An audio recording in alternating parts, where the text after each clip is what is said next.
যখনই ঘূর্ণিঝড়ের সিঙ্গেল দেয় মাননীয় স্পিকার আমাদের কলিজা বের হয়ে যায়। দুর্যোগ ব্যবস্থাপনা ও ত্রাণ মন্ত্রী মহোদয় অনুগ্রহ করিয়া বলিবেন কি বর্তমানে কক্সবাজার জেলায় সাইক্লোন সেন্টার আছে কিনা, থাকিলে তাহার সংখ্যা কত এবং নতুন কোনো সাইক্লোন সেন্টার নির্মাণ করা হইবে কিনা।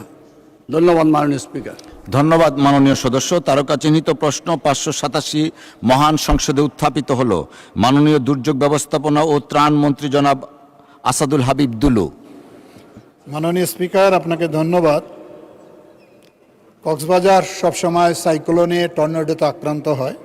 এই বিবেচনায় বর্তমানে কক্সবাজার জেলায় দুর্যোগ ব্যবস্থাপনা ত্রাণ মন্ত্রণালয় কর্তৃক নির্মিত 31টি সাইক্লোন শেল্টার নির্মাণ করা হয়েছে। উপজেলারই বলছি আমি। টেকনাফে 4টি, উথিয়ায় 3টি, সদরে 3টি, ঈদগাঁয়ে 2টি, চকরিয়ায় 3টি, পেকুয়ায় 4টি, মহেশখালীতে 6টি, রামুতে 2টি, কুতুবদিয়ায় 4টি, মোট 31টি। এছাড়াও কক্সবাজার জেলা আরও 14টি বহুমুখী ঘূর্ণিঝড় আশ্রয়কেন্দ্র নির্মাণ, যা নিম্নরূপ: টেকনাফে 2টি, উথিয়ায় 1টি, সদরে 1টি, চকরিয়ায় 2টি, পেকুয়ায় 3টি, মহেশখালীতে 2টি, কুতুবদিয়ায় 3টি, মোট 14টি। ধন্যবাদ মাননীয় স্পিকার। মাননীয় মন্ত্রী, আপনাকে ধন্যবাদ। মাননীয় সদস্য জনাব আলমগীর মোহাম্মদ মাহফুজুল্লাহ ফরিদ একটি সম্পূরক প্রশ্ন করতে পারেন। ধন্যবাদ। মাননীয় স্পিকার, আপনাকে ধন্যবাদ।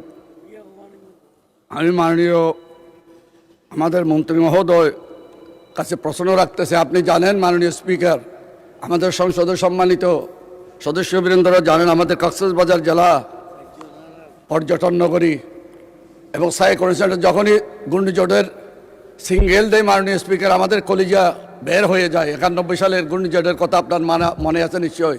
সেই 91 সালের ঘূর্ণিঝড় এইরকম এসএসসি পরীক্ষার আমাদের বিদায় সম্বর্ধনার দিন হয়েছিল মাননীয় স্পিকার। আমি আলমগীর মোহাম্মদ মাহফুজুল্লাহ ফরিদ 1996 সালের 12 জুনের যে নির্বাচন এবং 2091 সালে যে নির্বাচন হয়েছিল ম্যাডামের, আমি তখন একটি হাই স্কুলের হেডমাস্টার ছিলাম মাননীয় স্পিকার। সেদিন আমার ছাত্রছাত্রীদের সম্বোধনা দিচ্ছিলাম 91 সালের জিরি জিরি বাতাস,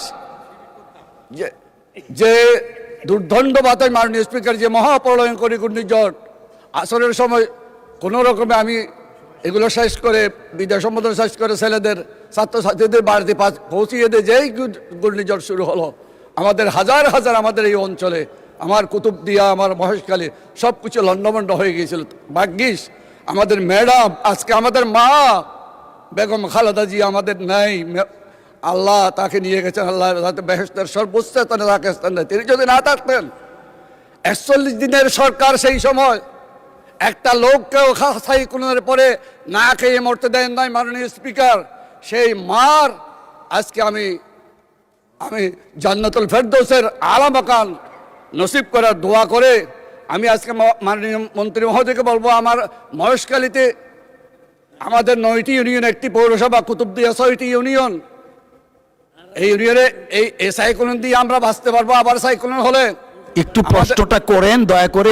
মহেশখালী, কুতুবদিয়া এবং আমাদের উপকূলীয় অঞ্চল, আমাদের পেকুয়া, আমাদের বোলা থেকে শুরু করে যেগুলো আছে সবখানে প্রতিটি গ্রামে গ্রামে সাইক্লোন সেন্টার কাম হাই স্কুল অথবা প্রাইমারি স্কুল নির্মাণ করবেন কিনা। ধন্যবাদ মাননীয় স্পিকার আপনাকে। ধন্যবাদ মাননীয় সদস্য। মাননীয় মন্ত্রী। মাননীয় স্পিকার, আপনাকে ধন্যবাদ। মাননীয় সংসদ সদস্য যে এলাকা থেকে নির্বাচিত, সেটি তো সবসময় দুর্যোগ প্রবণ এলাকা। বাংলাদেশেই দুর্যোগ প্রবণ। পৃথিবীর মধ্যে 9টি দেশ যে সবচেয়ে বেশি দুর্যোগ প্রবণ, তার মধ্যে কিন্তু বাংলাদেশ একটি। ওই অঞ্চলটা সবচেয়ে বেশি ভয়াবহ।